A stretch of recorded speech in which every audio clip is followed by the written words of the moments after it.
Good morning, girls. This is S. Anuradha from Sir CRR College for Women, Eluru. Now we are going to deal with biotechnology paper for first BSc second semester students. The paper title is Microbiology, Cell and Molecular Biology, and the topic is dengue from Unit 2. What is dengue? It's an acute fever producing infectious disease mostly found in the tropical regions. Complications of this fever can be fatal. It is also known as dengue fever, breakbone fever, or dengue hemorrhagic fever (DHF). Dengue is an acute fever producing infectious disease. So సివియర్గా ఫీవర్ని produce చేసేటువంటి infectious డిసీజ్నే dengue అని చెప్తాం. Mostly tropical రీజన్స్లో మనకి disease అనేది కనిపిస్తుంది. దీనివల్ల వచ్చే కాంప్లికేషన్స్ అనేవి చాలా ఫ్యాటల్గా ఉంటాయి. దీన్ని dengue fever, break bone fever లేదా డెంగ్యూ హెమరేజిక్ ఫీవర్ అని కూడా పిలుస్తారు. What is the causative agent of dengue fever? It is caused by an RNA virus. This virus is a member of the viral family Flaviviridae. ఫ్లావివిరిడే అనేటువంటి ఫ్యామిలీకి viral ఫ్యామిలీకి చెందినటువంటి ఒక RNA virus వల్ల వచ్చేటువంటి disease dengue. Genome contains about 11,000 nucleotide bases and this dengue is having 4 serotypes: dengue virus 1, 2, 3 and 4. In short, it is called as DENV. DENV 1, 2, 3, 4 are the 4 serotypes found in this virus, and it is transmitted by Aedes mosquito.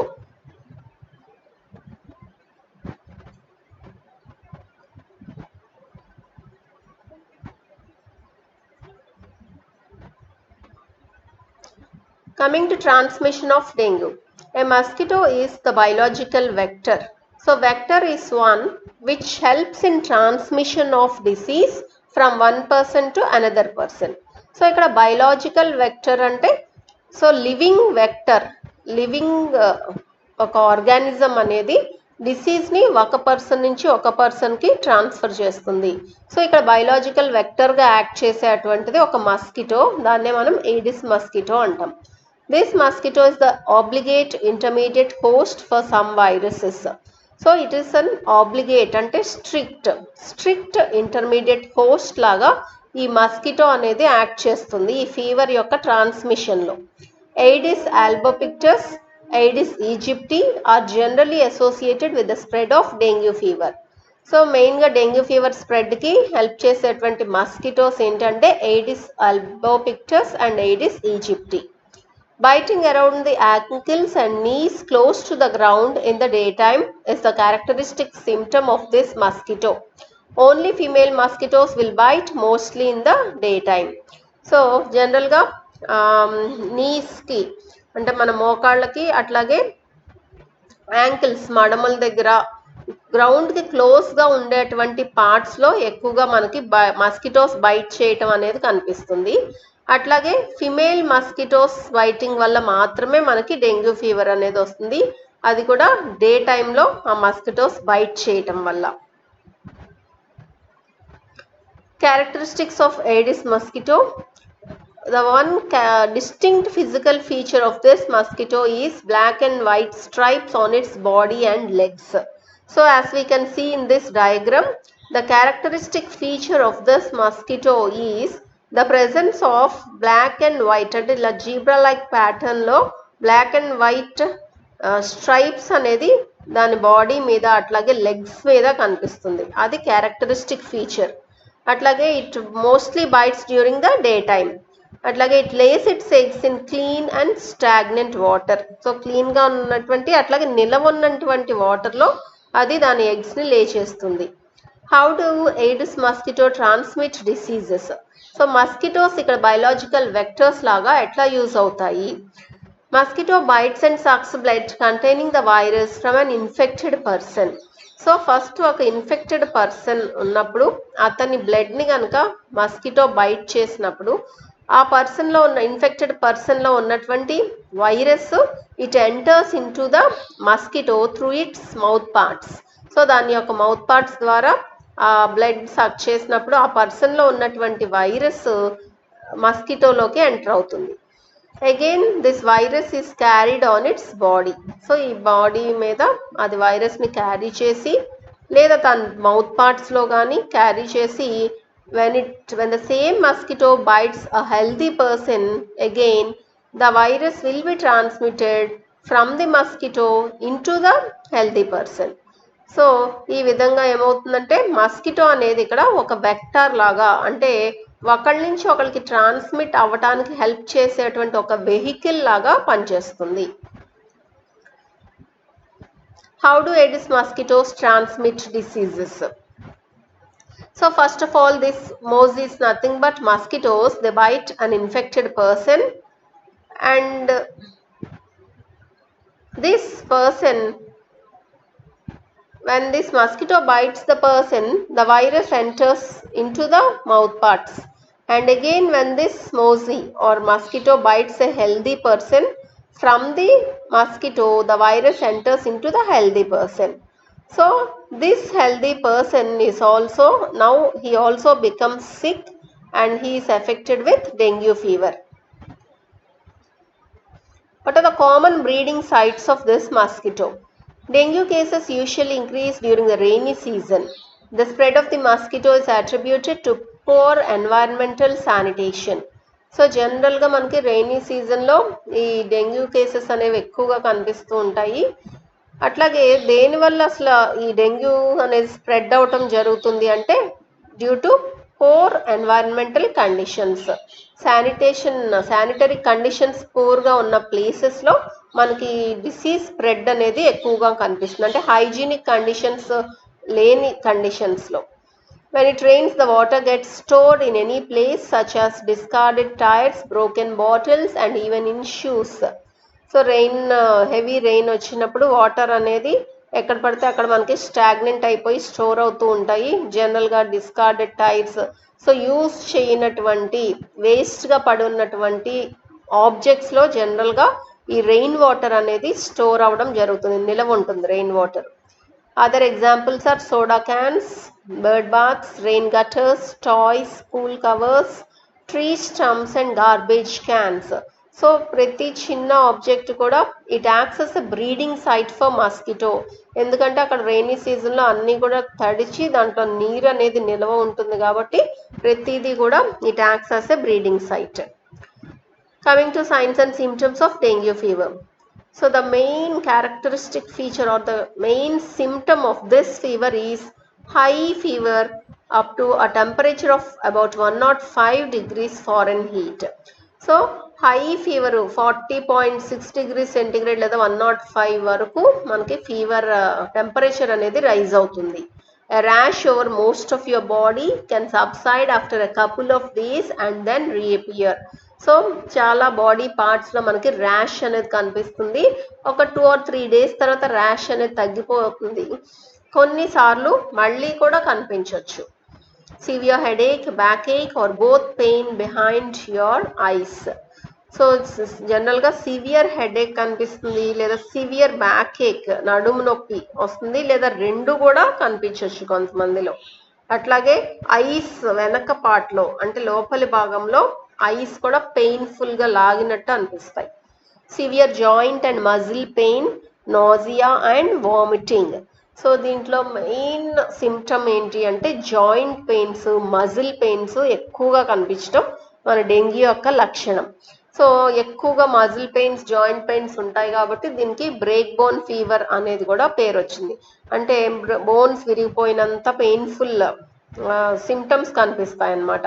అట్లాగే nausea, తల తిరిగినట్టు ఉండటం, vomiting sensations, అట్లాగే vomitings అవ్వడం, ఇవన్నీ కూడా symptoms of dengue fever. Signs and symptoms usually begin after 4 to 7 days after being bitten by Aedes aegypti mosquito. So జనరల్గా mosquito bite చేసిన 4 to 7 days, బైట్ చేసిన తర్వాత 4 నుంచి 7 రోజుల లోపు మనకి సిమ్టమ్స్ అనేవి కనిపించడం స్టార్ట్ అవుతుంది. Mild dengue fever rarely causes death, it is usually self limiting. జనరల్గా డెత్ని అయితే కాజ్ చెయ్యదు. జనరల్గా మనకి డెత్ను కాజ్ చేసే కేసెస్ అయితే తక్కువే మైల్డ్ కండిషన్స్లో. ఇది ఏంటంటే జనరల్గా సెల్ఫ్ లిమిటింగ్, సో ఎవరికి వాళ్ళు control చేసుకోగలిగినటువంటిది. Signs and symptoms of dengue hemorrhagic fever. A more severe form of dengue that begins the same way as dengue fever but become worse after several days. So dengue fever జనరల్గా dengue haemorrhagic fever కూడా dengue fever లాగానే అదే ఫామ్లో start అవుతుంది. కానీ several days అయిపోయిన తర్వాత condition అనేది వర్స్ట్గా అవుతుంది, వర్సన్ అవుతుంది. Significant damage to your blood and lymph vessels. జనరల్గా బ్లడ్ వెజల్స్, లింఫ్ వెజల్స్ అన్నిటికీ కూడా సిగ్నిఫికెంట్ లెవెల్లో డ్యామేజ్ అనేది కనిపిస్తుంది. A decrease in the number of blood cells that help your blood clot. So ఇక్కడ నెంబర్ ఆఫ్ బ్లడ్ సెల్స్లో డిక్రీజ్ కనిపిస్తుంది, తగ్గుదల కనిపిస్తుంది. అట్లాగే ఈ బ్లడ్ క్లాట్ అవడానికి ప్లేట్లెట్స్ కనిపిస్తుంది మనకి. సారీ, ఇక్కడ ప్లేట్లెట్ కౌంట్ పడిపోవటం అనేది మనకు main symptom of dengue fever. Bleeding from nose and mouth, bleeding under the skin which gives the appearance of bruising, and finally death. So జనరల్గా నోస్ నుంచి, mouth నుంచి ఇంకా సివియర్ కండిషన్ కనుక prevail అయితే bleeding కనిపిస్తుంది. అట్లాగే స్కిన్ కింద bleeding, దీనివల్ల బొబ్బలు వచ్చినట్టు తయారవుతుంది స్కిన్ అంతా కూడా. ఇంకా సివియర్ కేస్ అయితే it leads to death. Signs and symptoms of dengue shock syndrome, DSS అని చెప్తాం. The most severe form of the డిసీజ్నే మనం డిఎస్ఎస్ అంటాం. అంటే ఇంకా కండిషన్ చాలా చేయి దాటిపోయి మరీ సివియర్ వర్సన్ స్టేట్కి వెళ్ళినప్పుడు ఆ కండిషన్నే డెంగ్యూ షాక్ సిండ్రోమ్, డిఎస్ఎస్ అంటాం. It may start with the science and symptoms of mild dengue plus severe abdominal pain. So ఇది మైల్డ్ ఫీవర్ నుంచి స్టార్ట్ అయ్యి సివియర్ అబ్డామినల్ పెయిన్తో మనకి సిమ్టమ్స్ కనిపిస్తాయి. అట్లాగే ఫ్రీక్వెంట్గా వామిటింగ్స్ రావడం, డిసోరియంటేషన్ అంటే మనకి డైరెక్షన్స్ని కోల్పోవడం అనమాట. అంటే కన్ఫ్యూజ్డ్ స్టేట్లో ఉంటుంది మైండ్ అనేది. సో ఏ డైరెక్షన్ ఎటు ఏంటి అనేది తెలియనటువంటి ఒక కన్ఫ్యూజ్డ్ స్టేట్నే డిసోరియంటేషన్ కండిషన్ అంటాం. అట్లాగే fluid leakage from blood vessels, జనరల్గా ప్లాస్మా అవి లీక్ అవ్వడం కనిపిస్తుంది, బ్లడ్ వెజల్స్ డ్యామేజ్ అయిపోయి. అట్లాగే హెవీ బ్లీడింగ్ కనిపిస్తుంది. బ్లడ్ ప్రెషర్లో హెవీ ఆర్ సడన్ డ్రాప్ అనేది కనిపిస్తుంది. అంటే బీపీ అనేది సడన్గా పడిపోతుంది, డౌన్ అయిపోతుంది. ఆ కండిషన్నే మనం షాక్ అని చెప్తాం. ఇది కూడా సివియర్గా అయిపోతే ఫైనల్గా it leads to death of the patient. Diagnosis for dengue, travel history and symptom profile, detection of antibodies against the virus, complete blood count, chemistry panel, liver function test, etc. So జనరల్గా మనం డిసీజ్ని ఎట్లా diagnose చేస్తాము అన్నదానికి ఎక్కువగా ఏ places, tropical places నుంచి వచ్చినటువంటి వాళ్ళు లేదా ఆ ప్లేసెస్ని విజిట్ చేసినటువంటి టూరిస్ట్స్, ఇట్లా ట్రావెల్ హిస్టరీ మెయిన్. అలాగే యాంటీబాడీస్, మన డెంగ్యూ వైరస్కి ఎగెనెస్ట్గా మన బాడీలో ఏమన్నా యాంటీబాడీస్ డెవలప్ అయినాయా అనేది యాంటీబాడీ టెస్ట్ ద్వారా మనం డిటెక్ట్ చేసుకోవచ్చు. Complete blood count, so blood కౌంట్లో చేంజెస్ వచ్చినా మనకి ఇన్ఫెక్షన్ ఎప్పుడైతే ఉందో బాడీలో మన డబ్ల్యూబీసీ కౌంట్ అనేది పెరుగుతుంది. సో ఎప్పుడు డబ్ల్యూబీసీ మెయిన్ ఫంక్షన్ ఏంటి అంటే to fight against diseases. So రెసిస్టెన్స్ని ప్రొవైడ్ చేయటమే మన డబ్ల్యూబీసీ యొక్క పని. సో ఎప్పుడైతే డబ్ల్యూబీసీ కౌంట్ ఉండవలసిన దానికంటే ఎక్కువ పెరిగినాయో సో మన బాడీలో ఇన్ఫెక్షన్ ఉన్నట్టు అర్థం. అట్లాగే కెమిస్ట్రీ ప్యానెల్, సో కొన్ని కెమికల్ టెస్టింగ్స్ చేంజెస్ చూడటం ద్వారా, లివర్ ఫంక్షన్ టెస్ట్ పర్ఫామ్ చేయటం ద్వారా ఇవన్నీ కూడా డిసీజ్ డయాగ్నోస్ చేయడానికి యూజ్ అవుతాయి. Treatment for dengue, no specific therapeutic agents exist for dengue infections. Bed rest and hydration therapy are recommended. Fever control with acetaminophen. Narcotics may be necessary if headaches are very severe. So ఇక్కడ జనరల్గా స్పెసిఫిక్గా పర్టికులర్గా dengue ఇన్ఫెక్షన్స్కి therapeutic agents, treatment పర్పస్లో use చేసేటువంటి agents ఉండవు. దీనికి మెయిన్గా ఏంటంటే బెడ్ రెస్ట్ తీసుకోవడం, అట్లాగే ఎక్కువ ఫ్లూయిడ్స్ని మన బాడీకి అందించడం, అంటే బాడీని హైడ్రేట్ చేయడం.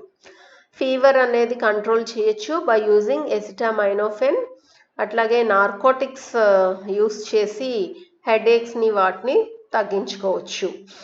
Aspirin should be avoided because of anticoagulant properties. So ఆస్పిరిన్ని యూస్ చేయకూడదు, ఎందుకంటే దీనికి యాంటీకోయాగులెంట్ ప్రాపర్టీస్ ఉండటం వల్ల, అంటే బ్లడ్ కోయాగులేట్ అవ్వకుండా చూసేటువంటి ప్రాపర్టీస్ ఉండటం వల్ల. Children should avoid aspirin when a viral infection is suspected. So చిల్డ్రన్కి వైరల్ ఇన్ఫెక్షన్ ఉందని డౌట్ వచ్చినప్పుడు ఆస్పిరిన్ ఇవ్వటం ఆపేయాలి, అసలు ఇవ్వకూడదు aspirin. Monitoring of signs and symptoms for warning signs of DHF or DSS. So దీంట్లో మెయిన్గా మనకి కనిపించే సిమ్టమ్స్ని బట్టి whether it is a DHF or DSS అనేది మనం ఐడెంటిఫై చేసుకోవాల్సి ఉంటుంది. దాని ప్రకారం దానికి తగినటువంటి అప్రోప్రియేట్ మెడిసిన్స్ని యూస్ చేయాల్సి ఉంటుంది. So DHF is dengue haemorrhagic fever, dengue shock syndrome. Preventive measure for travelers. No vaccine or drugs are available for the prevention of dengue. So దీనికి పర్టికులర్గా వ్యాక్సిన్స్ కానీ డ్రగ్స్ కానీ పర్టికులర్గా లేవు. Preventive measures should be taken to avoid the bite of mosquito. So ఇక్కడ mosquito bites నుంచి తప్పించుకోవడమే ప్రధానంగా మనం తీసుకోవాల్సినటువంటి ప్రివెంటివ్ మెషర్. అంటే రాకుండా జాగ్రత్త పడటమే కదా ప్రివెన్షన్. సో మస్కిటోస్ని బైట్ చేయకుండా చూసుకోవటం. అట్లాగే well screen accommodations or air conditioning. So ఫుల్గా కవర్ చేసుకొని ఉండేటువంటిదే వెల్ స్క్రీన్ అకామిడేషన్స్ అంటాం. అంటే ఓపెన్గా లేకుండా కొంచెం క్లోజ్డ్గా కవర్ చేసుకొని ఉండే విధంగా ఎయిర్ కండిషన్ రూమ్స్ కానీ ఇట్లా, అలాగే ఫ్రీ ఫ్లో ఆఫ్ ఎయిర్ ఉండేలాగా చూసుకోవటం. Use of insecticide indoors. So జనరల్గా ఇన్సెక్టిసైడ్స్ అంటే ఇన్సెక్ట్స్ని కిల్ చేసేటువంటివి, వాటిని యూస్ చేయటం లోపల ఉన్నప్పుడు. Apply insect repellents to skin and clothing. అట్లాగే ఇన్సెక్ట్స్ని తరిమి కొట్టే వాటిని ఇన్సెక్ట్ రిపెలెంట్స్ అంటాం. వాటిని మనం స్కిన్కి అట్లాగే మన డ్రెస్సెస్ బట్టలకి క్లోత్స్కి అప్లై చేసుకోవటం ద్వారా ఇన్సెక్ట్స్ వాటి మీద వాలకుండా మనం ప్రొటెక్ట్ చేయొచ్చు.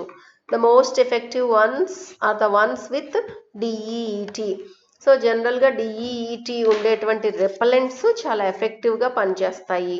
DEET means it is NN diethyl metatoluamide.